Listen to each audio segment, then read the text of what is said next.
ETE Imhotep Seni Senet Ankwas Dejed Anku Jasaneb. Do I Himu for listening. Once again, the Netcha in the building. Y'all know what it is, man.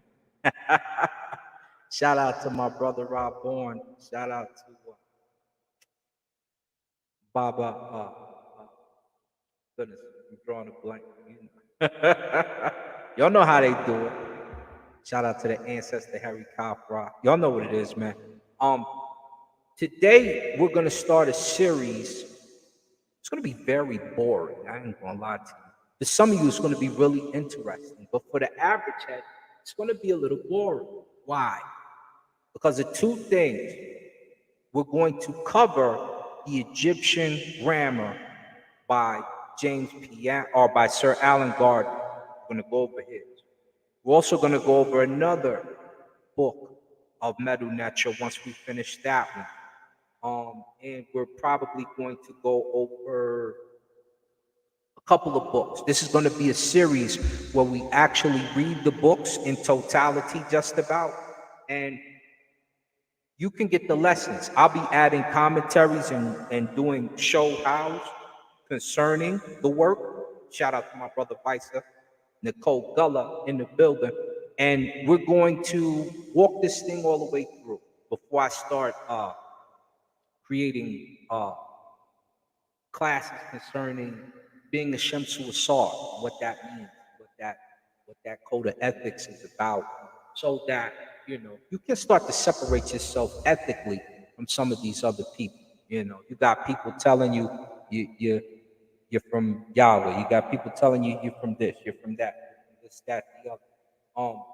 Or you got atheists. You got all types of stuff going on. One thing we know for sure is the Neteru are real. One thing we know for sure is that the universe is alive and it has creative powers. One thing we know for sure is your earth is alive. What up, brother Chilo, son of battle? My man Chilo be scrapping in there. What up, Volta? And one thing you know for sure is that once we finish, you should have a good understanding. A lot of you guys are watching us on my brother Smash Rockwell's channel often. We're breaking down new stuff, new information. But this here is going to help you sincerely. If you just ever take a tour to Egypt, if you just want to read something or check information, because a lot of you guys dig really deep concerning. And so you need this. You need this. This is Egyptian Grammar by Sir Alan Gardiner. Let me pull that back just a tad. Blow your whole face up. If you're in the heck in the chair room, I dropped some things in there. If you're in the Temple of Ba'u Imra, there's whole lessons in there. There's whole lessons in there. And then I'm seeing some of my guys. There's a couple of my session, my Ani Medu Neter brothers in there. They come out. I hear my sesh brothers start to talk the same way. It's exciting. It's good to hear. It's good to hear. So let me. We're sharing screen now without further ado, and I'll be stopping occasionally and going in. This is going to be a long series, but let's read it from the beginning just so you understand what you're getting. Egyptian Grammar being an introduction to the study of hieroglyphs by Sir Alan Gardiner, 3rd edition revised. What are the hieroglyphs? What are these right here? Hieroglyphs are what we call Medu Neter. Medu Neter is basically the tongue of Neter, or the words of Neter. So when we say the Medu, those are the words. Those are the tongues. And who are they from? They're from Neter. We call Neter the universe. When all Neteru are together, we call them the face of Amun-Ra. Because there's a stanza, we'll go over that at a different time. Actually, I have a video with it already. Amun is all the Neteru together. That's all the universe working parts together. They say that's his face. And that's what that is. The universe is an entity and it's alive. And when we start to separate it in portions, as the ancients did, we're also going to go over some books where they separate portions of the universe so you understand where you start to get the thinking of gravity, where you start to get the thinking of this portion of the solar system. These planets here are named this. This one does this. So we're going to go over all of that, those expensive books and all of that. Griffith Institute, they start with plate 1, right? Seeing all this stuff on plate 1, Kines, Amenti, all this stuff here. When we finish this book, we should be able to read most of it. You'll come to this and say, what is that now? But when we finish, you'll say, Heb, dude. You'll say, Hori. You understand? You're going to be able to do those things pretty easily once we finish. And that's from a Theban tomb, as it says, elaborate painted hieroglyphs from a Theban tomb. Hieroglyphs incised upon a limestone stela. Right here, you'll know what this is by the time we finish. This is read with what we call honorific transposition. Why? Number one, looking at these glyphs, we see the soup plant is facing to the right. If you didn't know that, you could come here and see this chair is facing so you can sit in it from the right. If we didn't know that, we can go here and see this Necharu is facing the right. If we didn't know that, we could go to these animals and we would know that they're facing the right. Even this flag, the Necharu. And we'd be able to read into the faces, into the places, such as the chair. And this is how you read it. And honorific transposition is how the sentence starts. We're not going to read the whole thing, but this right here is D. This right here is an offering plate. And this is a T, a bread loaf. And this is a P, it's a door. This makes the sound Hetep. Hetep. So this is D, Hetep, and this is a soup plant, which is representative of the king, and the soup plant is in the south. So we say Nsu or Su. So we've got D, Hetep, Nsu. And what does that mean? An offering from the king. D, Hetep, Nsu. A salt in particular is who they're offering. And we'll cover stuff like that. These are the things you should be able to do once we finish this, or at least understand how it's done. These are different styles of hieroglyphic writing. Dynasty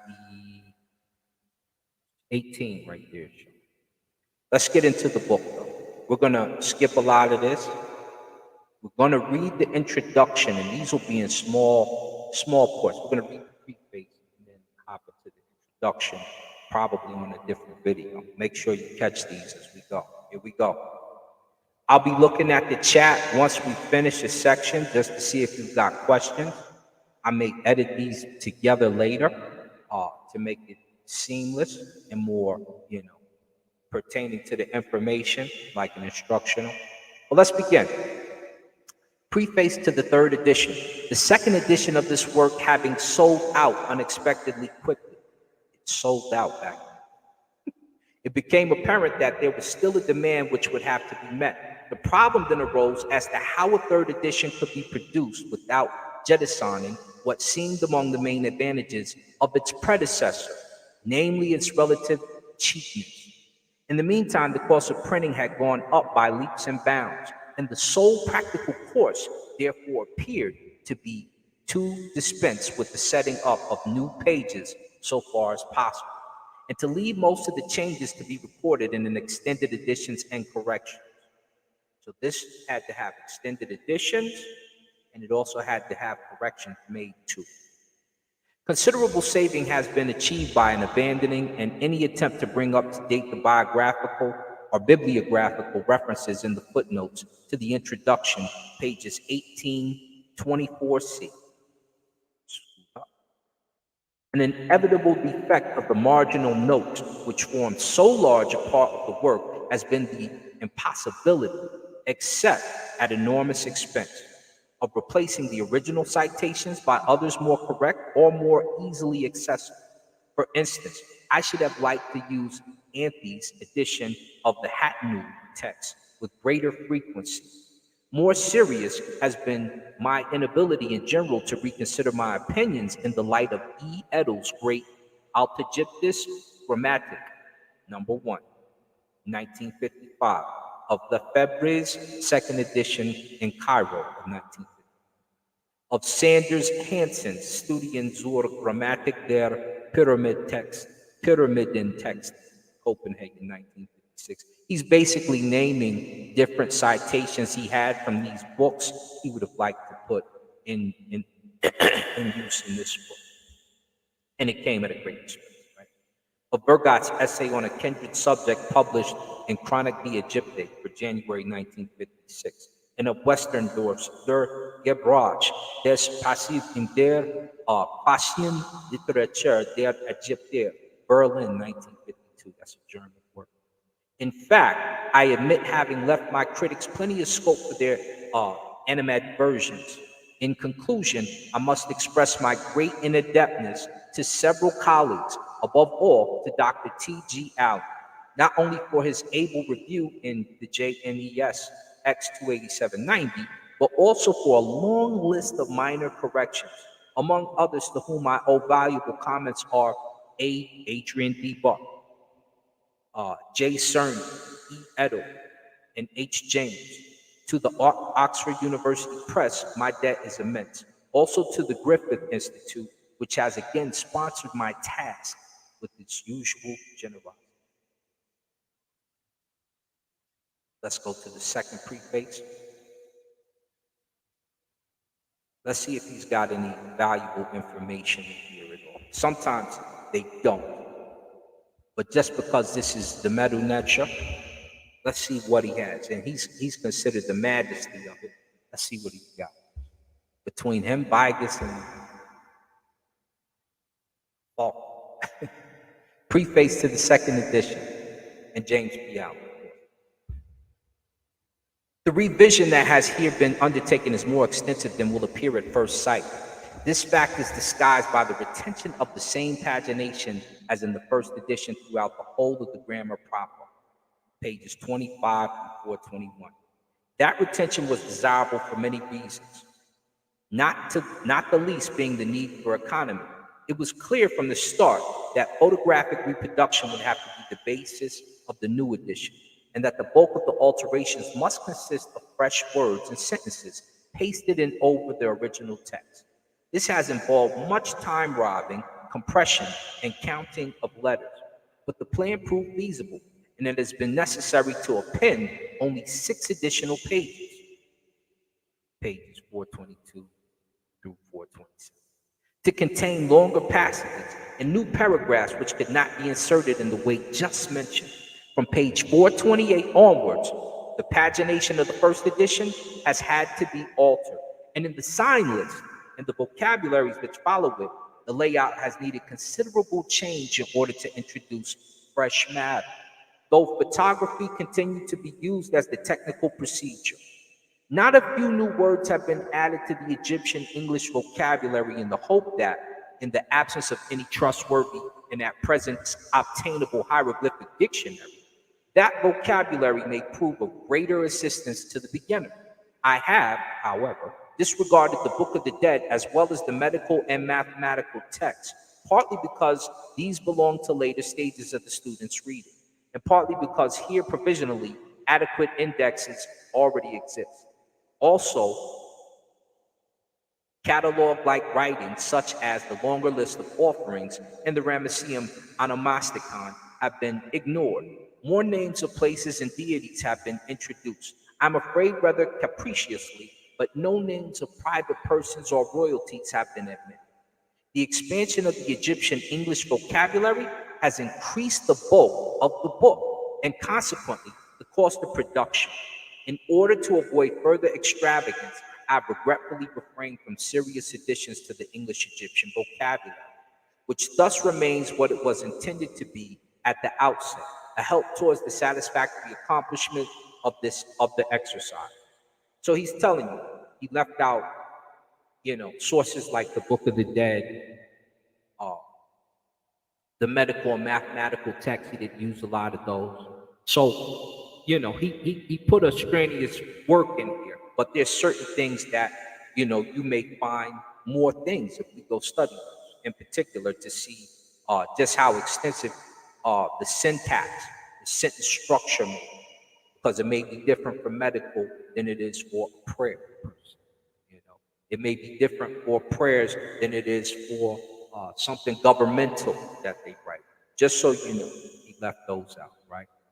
Let's continue.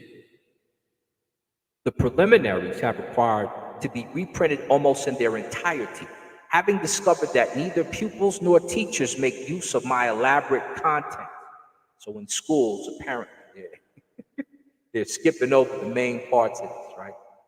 I have cut those pages to the bare minimum, substituting detailed subject indexes at the end of the volume. And needless to say, the list of abbreviations has had to be completely reset. And that's kind of a sad thing, because those are things, that may help us concern our journey with the meta nurture. But you can probably always dig up that older version of this book. But anyway, continuing on. To turn now to the alterations in the grammatical section, it must be admitted that but few newly published texts have been laid under contribution. In this abstention, there is, however, compensating advantage that those new texts will serve as touchstones to test the validity and comprehensiveness of my grammatical rules. These are his grammatical rules, some of them. A certain number of new examples have been added, but not enough to render seriously incomplete the admirable index of passages utilized, contained in MME Gauthier Lawrence Supplement to Gardner's Egyptian Grammar. So you may want to look that book up right here, Supplemental to Gardner's Egyptian Grammar. New Illy Sir Siang, 1935. Although the grammatical notes they are prefixed to the index by myself have now become superfluous through incorporation, in the present new edition, the index retains all its utility and will, I trust, continue to be widely used. No small part of the corrections in my text consist of better formulation or necessary qualification of statements. They're made, and it is here, though by no means solely here, that the acute criticisms of my old friend Battiscombe Gunn have proved specially valuable. There is a certain irony in the fact that a reform for which I am personally responsible has imposed upon me the arduous duty of modifying throughout the book the form in which examples taken from hieratic text are quoted. See below page 422, 63a. As regards grammatical doctrine, although I have taken scrupulous pains to read and weigh all dissentient criticisms that have appeared since 1927, I've been unable to persuade myself of the necessity of abandoning any of my main positions, particularly in respect of the theory of the verb.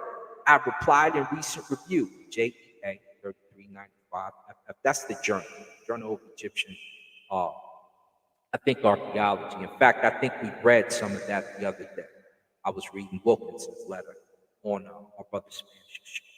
Anyway, to Polatsky's able assault on my account of the nature of the imperfective Sejameth form. We'll get to that later because it's in the book. It's a form of verb. A bone of contention between Gunn and myself has long been the status and the formal aspects of the so-called perspective relative form. An important new discovery by Clary seems to me to have greatly strengthened my own case. So much so that what in the first edition was described in that way now receives the appellation perfective relative form, a name previously accorded to the relative form, here given the title the Sejamul, or the Sejamul Inef relative form, a change very satisfactorily marking the relationship of the latter form of the narrative Sejam Inef form. See on the subject below, page 387. 411 in the edition, page 303 on page 426. The only other the only other terminological change in the book has been that form, the M of equivalence to the M of predication, an obviously more exact description, which may, moreover, become an absolute necessity if Cerny's conjecture recorded in 38 OBS proves no further investigation to be justified by the evidence. On minor points of detail, I owe much, not to be justified, or only to the reviews by Griffin and Allen, already utilized by me in MME Gautier's Lawrence book, but also to a list of suggestions from Lefebvre, himself the author of an admirable Grammaire de l'Egyptien classique in Cairo. Let me see how much more of this we have. Oh, that's it. All right, this is done. I don't know if we'll read that other preface. We may not need it. 1940. And then I'm going to look at the chapter. And to further suggestions from Clary Allen and several others in the sign list, the greatest improvements have been due to that learned and judicious scholar, L. Keimer, though in this respect, he has been almost rivaled through the acute powers of observation of Nina M. Davies, my close associate in Egyptological enterprise over a long series of years. My cordial thanks are due to all the above mentioned, but my greatest debt is to Gunn, who, as a teacher, has used my manual ever since its first appearance and without whose invaluable aid this second edition could hardly have been undertaken with success. Gunn has read and discussed every page with me. It would have spoken ill for the independence of mind of each of us if we had always found ourselves in agreement. But I have accepted a high percentage of his criticisms, and for the infinite pains he has taken in seeking to improve my book, no words can express the gratitude that I feel. So Gunn, you ever find him, that's Sir Alan Gardiner's teacher, just so you know. And you've heard who his correspondent was, and is his Egyptologist partner. I return to my opening statement that this second edition has involved more extensive revision than may appear at first sight. In point of fact, there is hardly a page that has not been plastered with pasted on corrections, the safety of which has been the source of constant anxiety, alike to the printers and to myself. As the result of this and of the vastly increased cost of production, the expenditure on the book in its republished form will not be far short of that on the original edition. It is with equal relief and gratitude, therefore, that I acknowledge the signal generosity of the Committee of Management of the Griffith Institute in consenting to finance the work as one of the Institute's own publications. It is in my eyes of the highest importance that they have also consented to sell the book at a price which, though necessarily higher than that of the first edition, will not place it beyond the reach of any but the poorest students. The tale of my indebtedness would be incomplete without reference to the enthusiastic and unflagging assistance rendered by my friends at the Oxford University Press, as well as by my personal secretary, Miss N.M. Myers, who very rapidly acquired the necessary skill in preparing for the printers the preliminary pasted up models required by them. In conclusion, I would beg students and teachers alike to read once again the first page of my preface to the first edition. It contains my answer to certain critics who have complained about the formlessness of my work. Since the whole exposition centers around a series of 33 progressive exercises, it could hardly have assumed a very different shape. And I reiterate with all possible emphasis my conviction that no student will ever obtain a mastery of Egyptian or of any other foreign language unless he has schooled himself to translate into it with a high degree of accuracy. This was written June 1940. So let me stop sharing for a minute. Let me check with the chat, see what y'all talking about, see if y'all good money. All right, y'all good? Y'all good? So far, we know what James P. Allen is, what he's about, how he's writing, how he's getting down. And we know he's being criticized while he's doing this work, which is something you find us doing. We criticize each other a lot in the conscious community. So I'm not going to read his second preface. I'm going to hop into the contents just because it's better if we'll read his second preface at a later time. Let's get to see what this book is about so we can kind of, so we can start to work a little bit, start to see what we're going to be dealing with in terms of, this, that, the other, etc., etc. And those are the most important parts, just getting to know the book itself. So contents, we got a preface to the third edition, preface to the second edition, preface to the first edition. We almost read all of those. There's one left, right? We're not going to read the second one now. Table of contents. So it's going to start with a list of abbreviations. We'll cover those. Then it's going to talk about additions and corrections made in this book. We'll cover those as well, just to see. Then we'll get into the introduction. The Egyptian language, the Egyptian writing. They're going to give us a brief history of Egyptian philology, a brief survey of Egyptian literature. Then we'll hop into the index of extracts adapted from original Egyptian text and used as reading lessons. Lesson 1 will be the Alphabet Transliteration. So the first thing we're going to learn is transliteration. Vocabulary and exercise 1. And before I even go further, I would advise a lot of you to go to the great courses. As I've taken just about everybody's online MetaNetra course. Bob Breyer will show you how to do the MetaNetra, and he's got the way he does it is excellent. It's excellent. It's an excellent series. He put it together well. I use it just to brush up. It's an easy brush up. I think it was only $30 anyway. I was like, let me grab that. And he walks you through a lot. So when you hear me, Smash, or any of the Saber Reggie,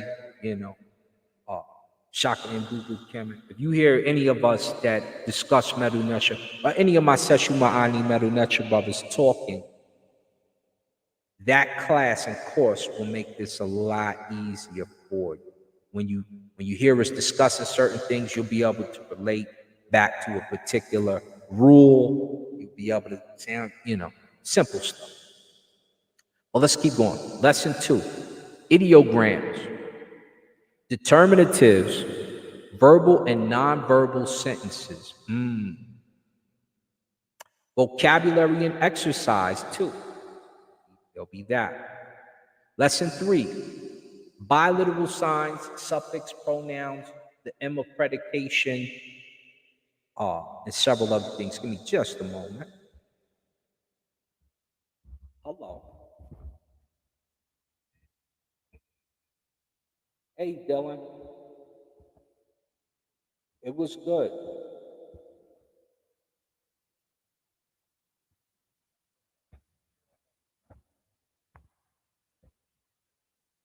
I did. I'm actually going to jump on it. We just haven't gotten a chance to do it yet.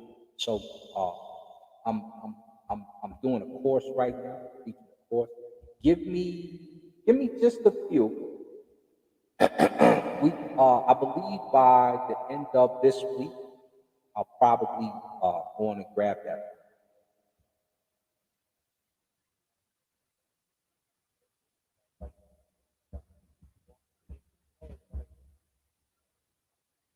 Call me to remind me, but I'm pretty sure I'll probably try to call you because it's only 160. So yeah.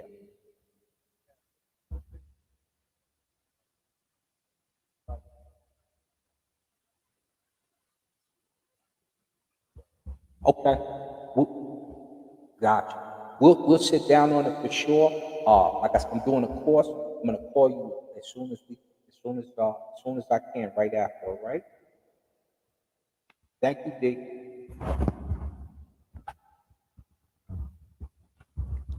All right, y'all. That's my agent. He was hooking me up. He gave me the hottest quote on 2 vehicles. He gave me the Benz for $93. He gave me the Z for $70. Something like that. It was like 160 or something, whatever.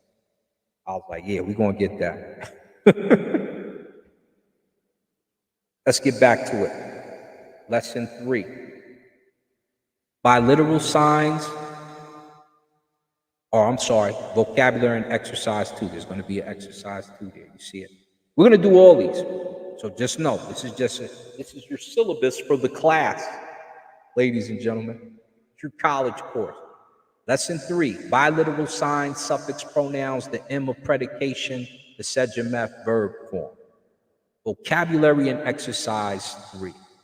Lesson 4, triliteral signs, dependent pronouns, adjectives. Vocabulary and exercise 4. We're doing that. Lesson 5, peculiarities. Peculiarities of hieroglyphic writing.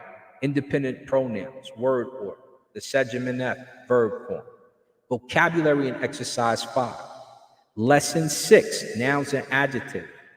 Vocabulary and exercise 6. You're going to hear the disputed Kemet discussion in lesson 6. And you'll see what Sir Alan Gardiner has to say concerning, because he's gonna walk us through it. That's page 63, just so you know.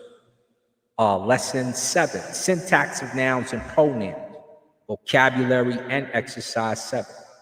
Excursus, A, the titulary and other designations of the king. So if there's any other designations in the titulary, we're going to see them. We're probably going to see them. Lesson, what is that? 5, 6, 7, 8. Syntax of adjectives, equivalence of English adjectives, etc. Negation, existential sentences.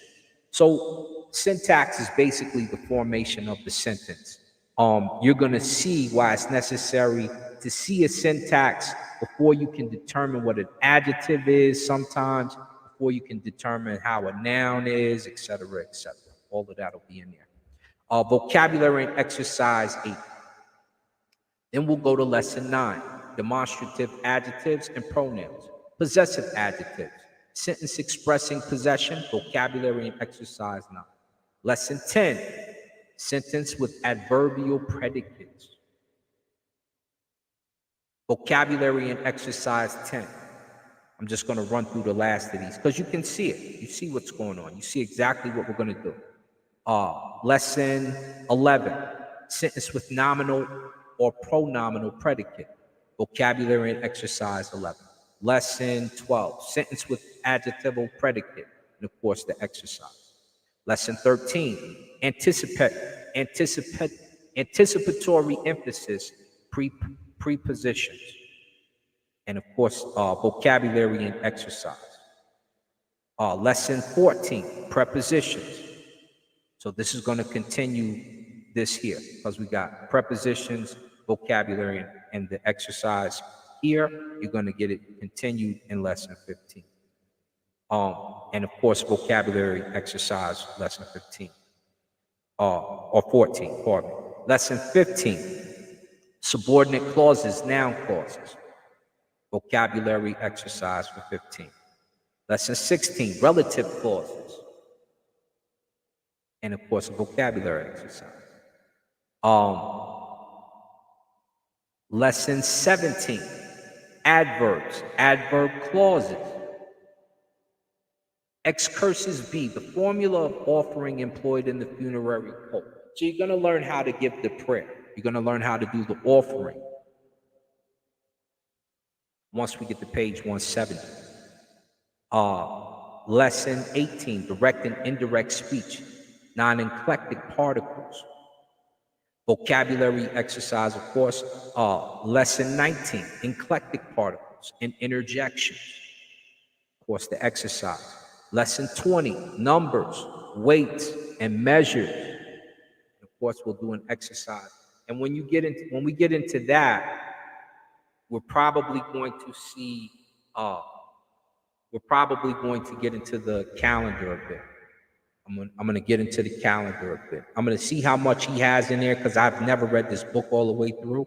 Um, I learned Medu Neter through other books, so this is it's interesting to me because I've read some of his books, I've done some of his exercises, I've never done all of them, and I've never read this entire book.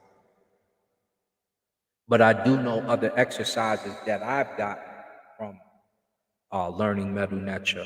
So we're going to cover the calendar in depth so you can read a date and all that good stuff. What do we have? Numbers, weights, and measures. Excursus C, divisions of time and method of dating. Oh, so he does have it right below.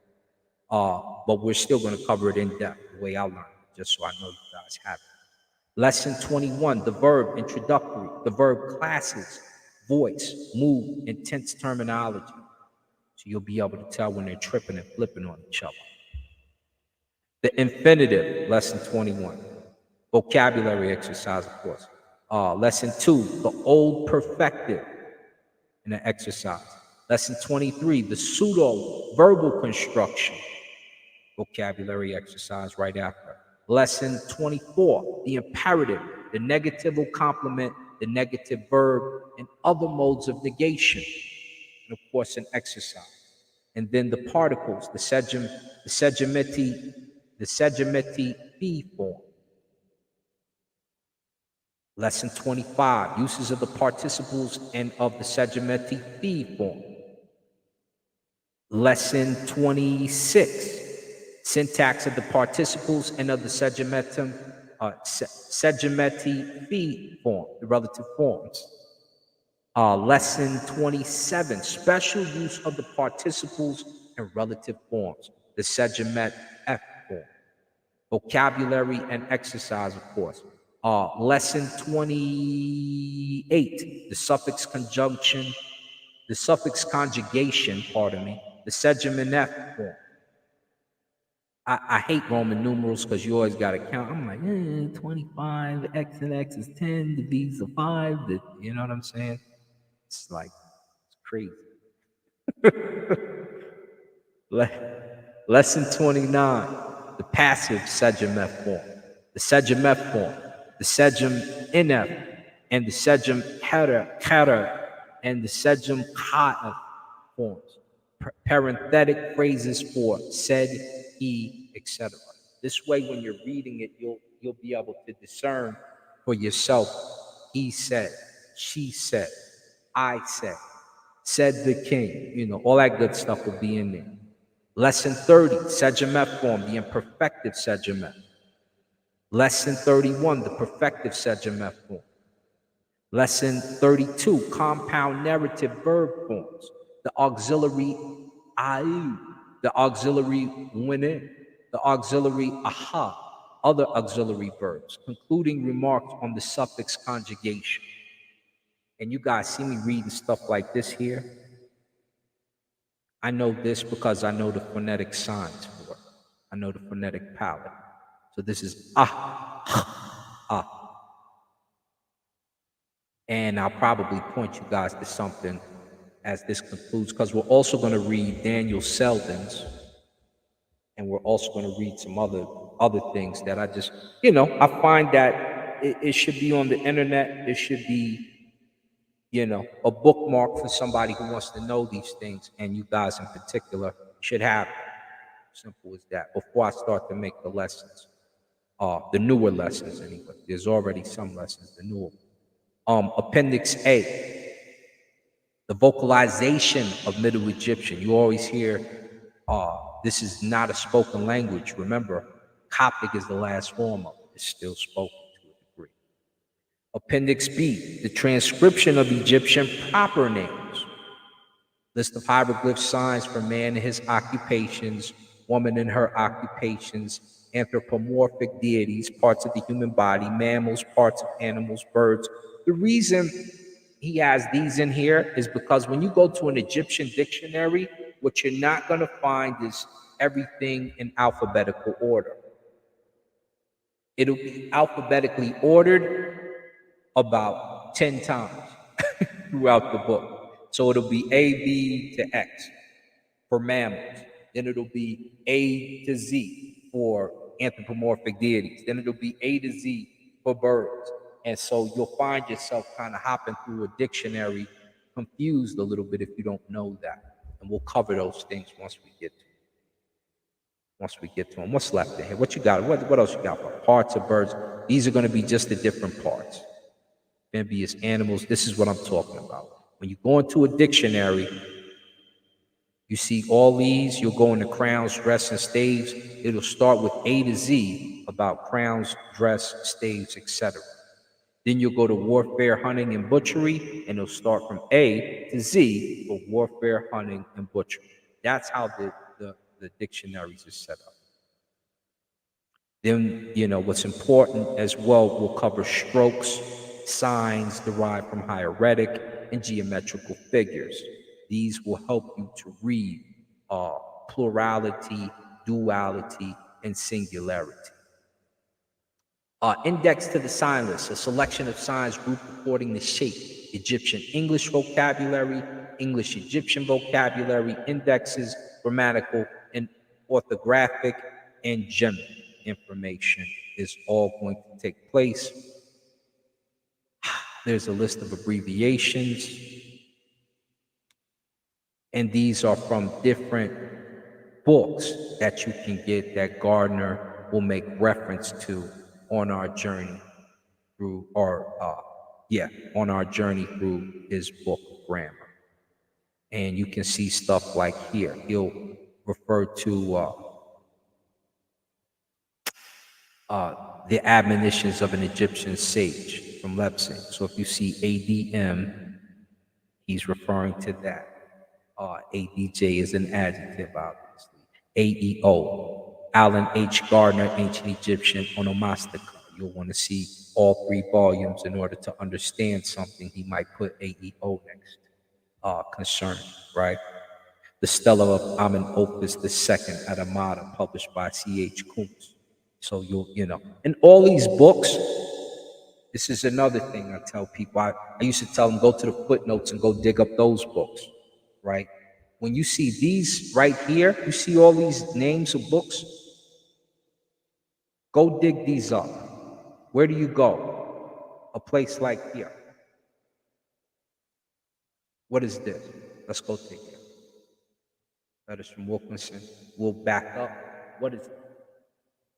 This is the open library online.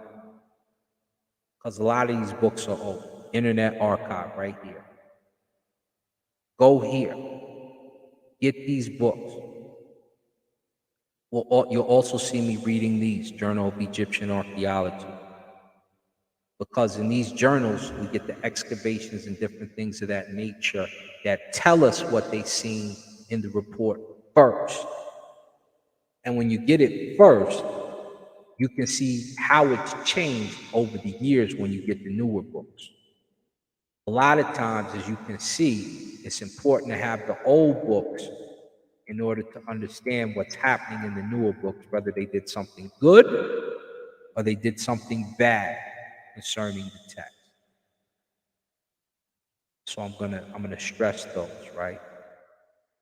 Grabber had new JNES, I believe he used that above. Journal of Near Eastern Studies, 7 volumes from Chicago, or the JAOS, Journal of American Oriental Society. See if you can find those books in here.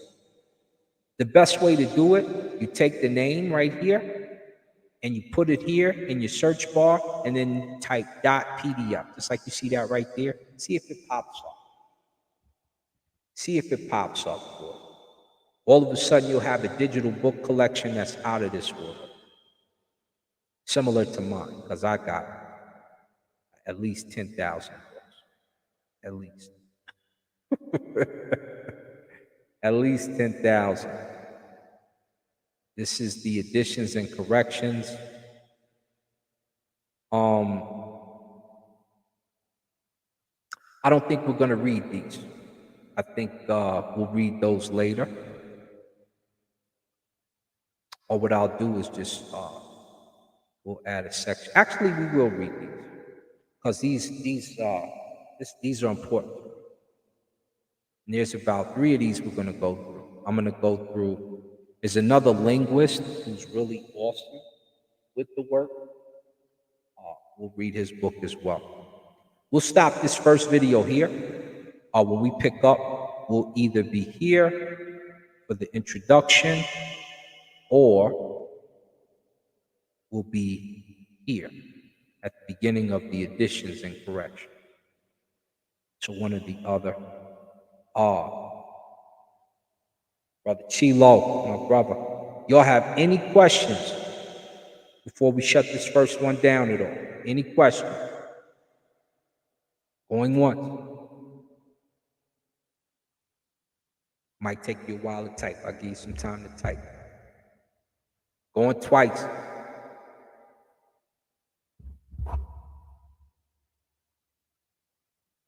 Going 3 times. 3 times the lady. And I know Medu Nature too. Once, twice, 3 times, it's crazy. But there it is. So we've got our beginning. We know what's going on. We've got Sir Alan Gardiner checking in, letting us know what time it is. And this is the beginning. This is your first steps for some of you. For those of you who don't know, like I said, we're gonna we'll also be doing that Egyptian archival study. We'll be going through the journals. I'll be pulling stories from each journal, and it'll become a piece on the internet so that it becomes a piece of history. And those older books with the older information, we'll just see them up front. We'll see exactly what's going on. There'll always be like a bookmark for you. So bookmark the page, hit the like button, please, and subscribe so that you can catch these. And when I do them, you can always rewind them in case you forget. Like somebody says something, Gardner said this. You'll be able to come right here and say, Gardner said this. Daniel Selden said this. No, we got it right here. They said this. And with that said, remember who you are and be in the Sar, Uncle Jasanem, Uncle Jed. A pleasure. I will talk to you all soon. Have a good day.